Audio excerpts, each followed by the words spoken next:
This is Greg Austin over at ESPN.com's Tide Nation. I'm here at the Alabama beat writer out at Scarborough. We're here inside Bryant-Denny Stadium where Alabama just finished its first scrimmage of the spring.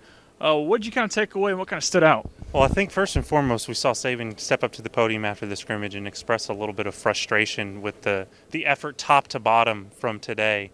I think that's kind of to be expected when it's your first scrimmage of the spring. A lot of fresh faces, a lot of young guys stepping into roles they quite haven't had to be a part of. They haven't had to give that first team effort before.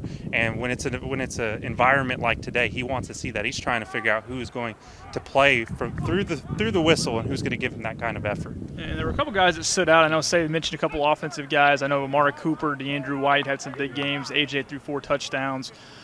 Talk about some of the guys that actually stood out and had a good scrimmage. Well, you talk about those two receivers. DeAndrew White obviously coming off a major knee injury is a good sign for Alabama. Granted, he couldn't take any contact, so maybe those numbers are skewed. But when you're talking about two receivers combining for something like 3 touchdowns and 250 yards, that's a positive sign. Also, Blake Sims came in as the number 2 quarterback. Threw pretty well, threw a pick, but overall Saban was pleased with what he did.